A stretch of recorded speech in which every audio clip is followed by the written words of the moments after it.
Assalomu alaykum hurmatli obunachilar. Bugun sizlarga Raspashvalka, ya'ni rashma mashinkamizni eng oxirgi rusumdagi mashinkasini ko'rsatib obzor qilib beramiz. Undan oldin esa like bosib, podpiska knopkasini bosish esingizdan chiqmasin. Hamma tikuvchilar bilganidek, to'g'ri chok, aviloklarda material tanlamas, ip uzmas modellari bo'lgani kabi, rashma mashinkamizda ham endilikda material tanlamas, ip uzmas, choklar tutashmasi, ya'ni qalin materiallarni joylarda propust qilmasdan tikadigan mashinkamiz yangi model, kutib oling, JK7 modeli.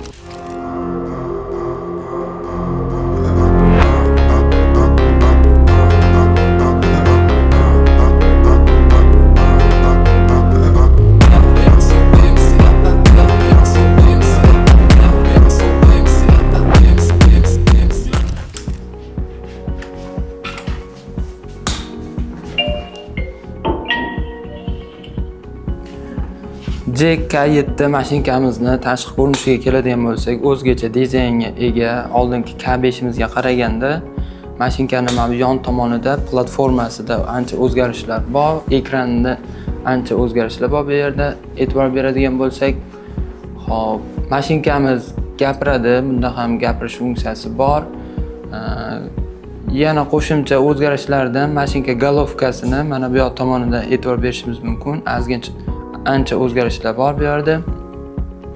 Hop, yana bir o'zgarishlardan biri K7 rashmamizda oldingi K5 avirloklarda ko'p kuzatilardi. Mana bu yerda materialni kesib ketganda tortib ketadigan havo temirida ko'p sinib qolish, buzilishlar kuzatilardi. Endi esa bu mashinkamizga yengillik kiritishibdi.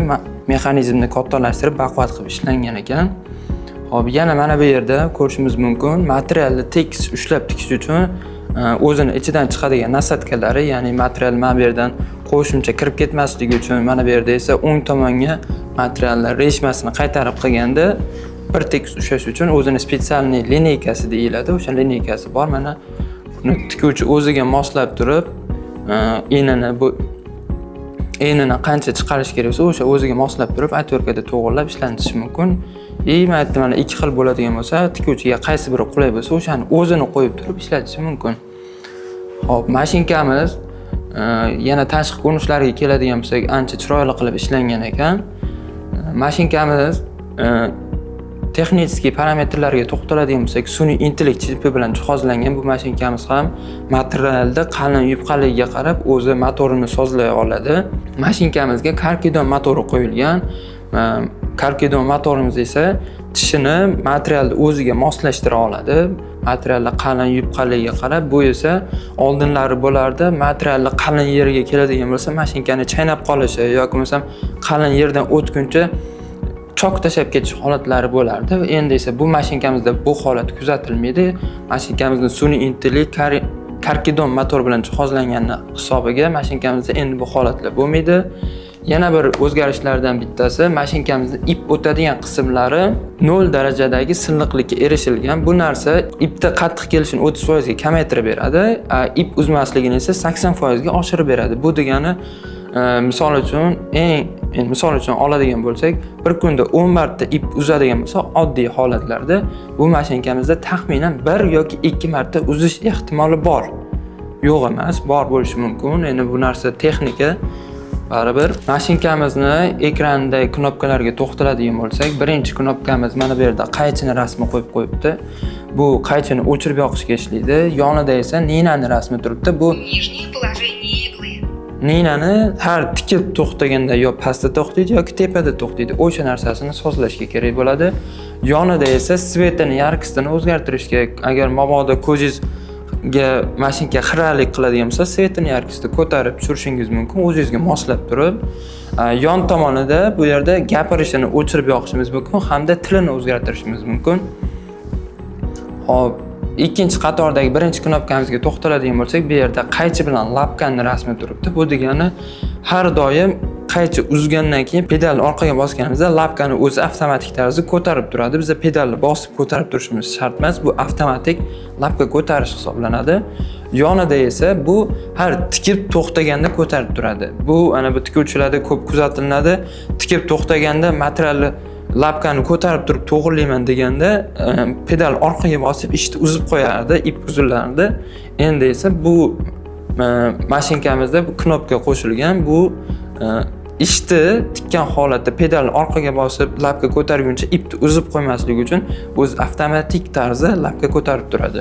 Keyingi knopkamiz bu tikkanda mashinkamiz 5 ipli qilib tikilganda ustidagi gulini ipini uzishga ko'pchilik 3 ipli qilib ishlatish mumkin, 2 ipli qilib ishlatish mumkin yoki bo'lmasa 5 ipli qilib ishlatganda o'sha 5-ipini uzishga ishlaydigan mexanizmni o'chirib yoqishga ishlaydi. Xo'p, keyingi knopkamizga to'xtaladigan bo'lsak, bu reset. Har doimgidek barcha mashinkalarimizda bor. Kimdir bolalarmi, kimdir teginib tashlaydigan bo'lsa yoki nimadir funksiyasiga tegindingiz, o'zingiz bilmadingiz nima knopkasini bosganingizda, o'sha narsani zavodskiy holatiga qaytarish uchun knopkani bosib turasiz. Bosib tursak, zavodskiy zbros beradi. Сброс до заводских настроек. Xo'p, mana bu yerdagi dumaloq knopkasiga to'xtaladigan bo'lsak, plus tezligini ko'taradi. 加速，加速，减速， Minus pasaytiradi. 加速， Maksimalni tezligimiz 6000, minimalni tezligimiz esa 200 hisoblanadi. P knopkasi сохранить. Xo'p, 中文。设置成功。中文 English。Русский. Успешно установлено.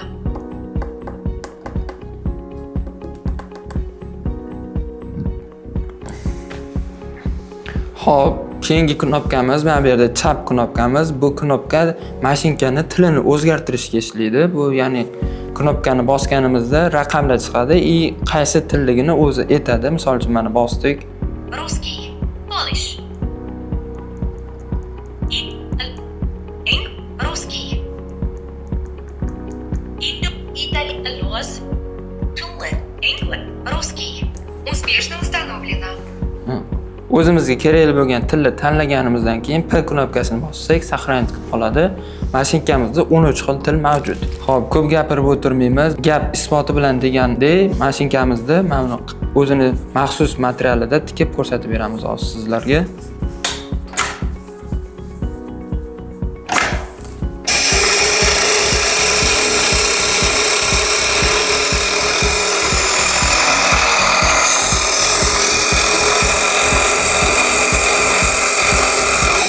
Mana ko'rishlaringiz mumkin, mashinkamiz mana materiallar qalin ulangan yeriga kelganda ham mashinka chaynab qolgani yo'q, propisk qilmasdan, qiynalmasdan bemalol o'tib ketdi. Choklarni ham ko'rishingiz mumkin, bir tekis akkuratnik chiqqan. Mana orqasini ham ko'rsatishimiz mumkin. Propisklari yo'q, chaynab qolmagan, choki bir tekis akkuratnik chiqyapti. Mana ko'rganimizdek qalin materialni tikib ko'rdik, ana endi esa boshqa materialni ham sizlarga tikib ko'rsatib beraman. Xo'p, ana endi mana bunaqa jinsi, koja, mana bu yerda qalin yerlari bor. Mana bu yerda elastichni cho'ziladigan, mana bu yerda yana qo'shimcha ekstremalniy matomizda ham bitta tikib ko'ramiz, mashinkamizni bir sinab ko'ramiz.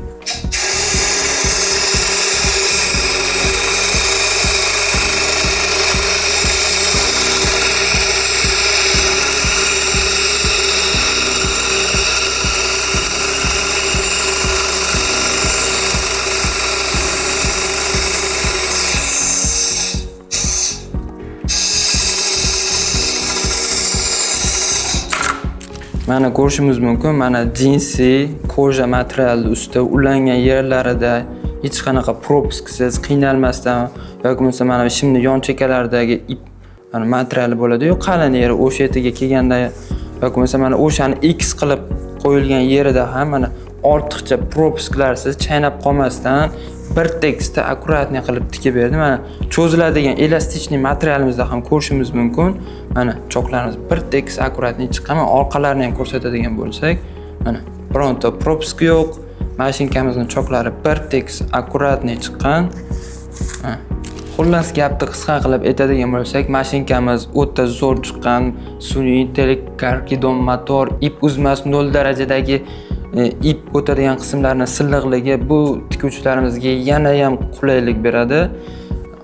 Mashinkamiz sizga yoqqan bo'lsa bitta like bosish esingizdan chiqmasin, kommentariyada savollaringiz yoki bo'lmasam fikrlaringiz bo'ladigan bo'lsa yozib keting. Video izohida link qoldiramiz. Link orqali o'tib turib mashinka haqida to'liq ma'lumot yoki bo'lmasam narx-navolarni bilib olishingiz mumkin. Xarid qilmoqchi bo'lsangiz quyidagi raqamlar orqali bemalol xarid qilishingiz mumkin. Keyingi videolarda ko'rishguncha xayr, salomat bo'ling.